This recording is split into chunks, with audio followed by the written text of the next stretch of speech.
Krásny deň. Dnes by som vám veľmi rada porozprávala niečo o refluxe u bábetiek. Zdôrazňujem u bábetiek, pretože je to iný druh refluxu ako u dospelých ľudí. Mám tu takúto pomoc. Je to bábka veľkosti asi novorodenca. A čo teda reflux je? Reflux je návrat potravy zo žalúdka späť do pažeráka až do úst. Niekedy sprevádzaný zvracaním, u detí väčšinou sprevádzané zvracaním. No a u detičiek, u novorodencov, ten reflux je spôsobený poprvé veľmi krátkym pažerákom. Pažerák je tá trubica, ktorá vedie od úst do žalúdka. Predstavme si, akú dĺžku má asi u dospelého človeka, je to nejakých 40 cm, ale u dieťatka je to nejakých do 10 cm. Takže ten pažerák je veľmi krátky a keď sa bábätko napapá, tak nie je problém, aby zo žalúdka vybehlo mliečko do toho pažeráka. Dôvodom, prečo sa to deje, je aj ten, že žalúdočný zvierač, ktorý vlastne zatvára potravu v tom žalúdku, nie je ešte dostatočne vyvinutý, nie je dozretý. A preto, keď si predstavíme, že toto je žalúdok a toto je zvierač, u dospelého človeka alebo u dovyvíjaného dieťatka sa takto krásne zavrie a potrava zostáva v žalúdku. Ale u bábetiek sa ešte tak nedoviera. Buď zostane pootvorené, alebo niekedy je ten zvierač tak málo vyvinutý, že ten žalúdok je ako keby otvorený. A vtedy môžeme hovoriť o refluxe. Teda do určitej miery je reflux u bábetiek fyziologicky spôsobený tým krátučkým pažerákom veľmi ľahko. To, čo je navyše, vyjde von. Ale pokiaľ je vaše dieťa veľmi plačlivé, pokiaľ zle spáva, často sa mu vygrgáva, lašká si a počujete, ako mu to behá hore dole, a pokiaľ vám často zvracia, pravdepodobne má reflux. Vezmime si, že to bábätko sa napapá, prekotíme ho, dáme ho leškať a vlastne to mliečko môže veľmi ľahko vytekať v prípade, že nie je ten zvierač dovyvíjaný. Tie deti veľmi často páli záha, pretože mliečko z pusinky prejde do žalúdka, tam sa zmieša s kyselinou chlorovodíkovou. No a keď ho nemá čo držať vnútri v tom žalúdku, tak vychádza späť do toho pažeráka a ten pažerák, tá kyselina chlorovodíková páli. Je to také, ako keď dospelého človeka páli záha.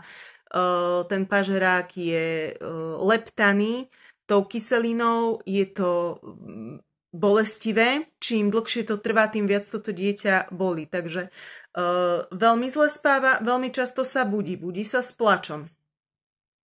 Dieťa máva často koliky, pretože to mliečko je slabo natrávené, nakoľko sa veľa toho obsahu vygrckáva von a počas toho zvracania zase naťahuje vzduch. Vzduch prejde ďalej do čriev a v tých črevách jednoducho spôsobuje veľké nafúkovanie. Takže dieťa trpí kolikami počas toho zvracania a veľmi často, alebo teda najväčší problém je, že to mliečko sa vracia v lahu. A preto je veľmi, veľmi dôležité u detí, ktoré trpia refluxom, v podstate je to u všetkých detičiek, ale ktoré trpia refluxom, nesmierne dôležité, nedávať dieťa ležať takto. Vždy musí byť vo vyvýšenej polohe, áno, aby čím viac ho dáte ležať, tým viac bude ten žalúdok naklonený, pažerák naklonený a viac sa bude mlieko vylievať. Musí byť to dieťa napolohované a musí byť na boku. Keď by aj vygrclo, nech to ide von, aby sa nestalo, že vdýchne z vratky a že sa zadusí. Môžem vám povedať, že niektorým deťom môžete ich akokoľvek vysoko dať, aj tak sa im bude vygrckávať. Mám s tým bohaté skúsenosti. Moja prostredná dcéra zvracala od kojenia do kojenia 7 krát. Takže po každom jedení treba deti s refluxom držať takto Či už si odgrgne alebo nie, tie deti častejšie grgajú, ktoré nemajú uzatvorený ten pážeráčik. Treba ich takto držať aj hodinu, hodinu a pol po každom jedení. Je to veľmi vyčerpávajúce, ale v podstate je to jediná možnosť, ako to mlieko v tých deťoch udržať. Keď ho potrebujete utíšiť, nehrkáme takto hore-dole s tým dieťaťom, pretože to všetko vyšpliechávame von, ale sa s ním takto pohupujeme sprava doľava a tak utišujeme plačúce dieťa s refluxom. Nechávame ho odgrgnúť, aj keď už ležka, spinka začne byť nespokojné, mrviť sa, opäť ho zdvihneme, veľakrát si naozaj tieto deti potrebujú len opäť odgrgnúť a znovu ho môžete uložiť do postielky. Treba im dávať častejšie jesť. Nenechať to dieťa sa úplne nabombovať raz za 2,5-3 hodiny, lebo potom bude zvrácať, keď je ten žalúdok úplne naplnený. Radšej dávať každú hodinku a pol až 2 hodinky menšie množstva, či už je to vaše mliečko alebo umelé mliečko, pretože dieťa nevypije toho tak veľa naraz a tým pádom nebude pretlačený ten žalúdok a nebude sa to z neho vrácať von. No a keď vám nepomôžu takéto režimové opatrenia, je možnosť zahusťovať mliečko, takisto buď odstreknuté alebo umelé. Avšak u bábetiek to často spôsobuje koliky, pretože ich tráviaci systém ešte nie je prispôsobený na to, aby dokázal tráviť škroby, ktoré sa v týchto zahusťujúcich hladkách vyskytujú. No a čo sme my používali? Nechcem nikomu robiť reklamu, chcem vám len poradiť, čo robiť v prípade refluxu. My sme používali Gastrotus Baby. Je to na báze morských hriaz. Vytvorí to na žalúdku taký ochranný povlak, ktorý udržuje to mliečko v žalúdku. A aj keď sa vygrcne, tak to mlieko je zneutralizované, nie je kyslé a tým pádom nepáli pažerak, netrpí dieťa takými bolestiami.